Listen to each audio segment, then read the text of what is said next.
Welcome, GeForce viewers, to GDC. I'm Julian, and I'm here with NVIDIA's booth behind me. And as usual, we have a ton of great stuff here. We're going to go in depth on a lot of it. But of course, we brought the usual goodies, tons of VR. I got to play a lot of Robo Recall. I can't get enough of that game. And the new VR Firehouse from NVIDIA. I dragged my producer Aaron in and shot flaming arrows at his head. We've got the Shield streaming up behind me, plenty of that good stuff. But we want to go in depth on some other great offerings here at GDC. So let's dive in.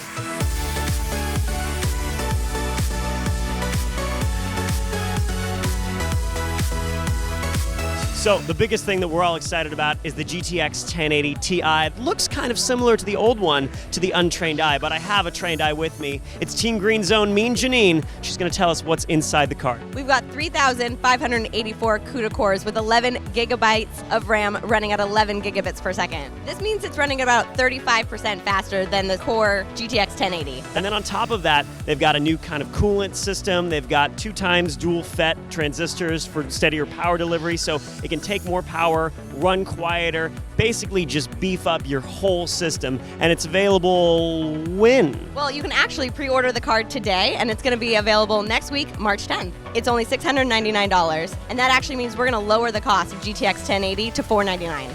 That's a win. So, Janine, we're going to let you get back to running the booth, and we're going to keep touring it. Thanks so much.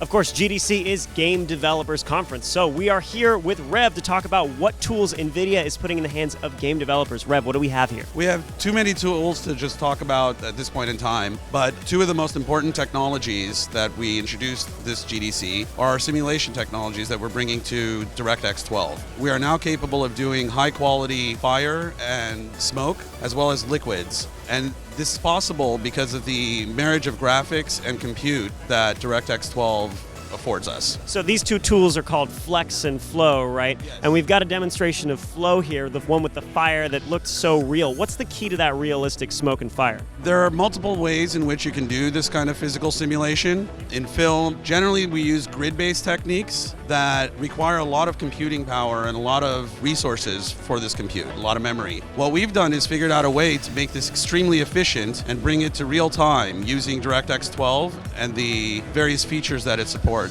Over here, we're at the GeForce Experience part of the booth, and we pulled in Sasha, who's our resident expert. So what are we showing off with GeForce Experience here? We're showing off our NVIDIA Ansel integration for in-game photography.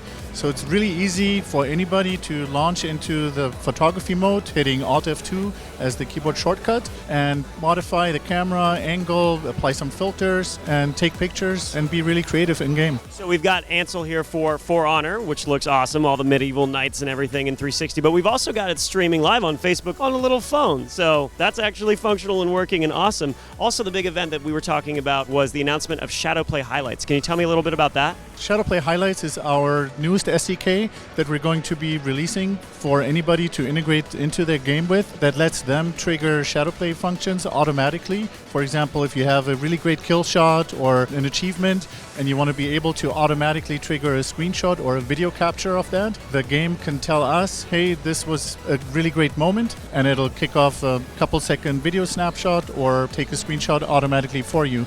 Over here at the GeForce Now section of the booth, I'm with Mike McSorley, and he's going to walk us through what's new with GeForce Now. So why don't you recap for the folks at home what it is? Sure. So GeForce Now is we're essentially streaming a high-end GeForce GTX 1080 experience to your Mac or your PC. It's a little bit different than our existing flavor of GeForce Now on Shield, and that's primarily a gamepad experience. With a keyboard and mouse experience on GeForce Now or Mac or PC, it really opens up the number of games that we could support and allow people to bring their own games and have that experience. Yeah, it's really strange to me to be looking at Rise of the Tomb Raider on a Mac. Yeah, absolutely. I mean, there's basically a billion PCs out there that have integrated graphics or basically have an older GPU that can't run today's games. So GeForce Now is a great way for users to basically play today's latest games on GeForce Now. And you guys have been talking now that once you guys open up the beta, it's going to be free for people to try out, right? Yeah, absolutely. With the early access program that we're going to be launching in Q2, we really want users to go to GeForce.com, sign up for that. Okay, so if you guys have a Mac or older PC, check it out. GeForce Now will be available in beta. That's the best I can get out of Mike.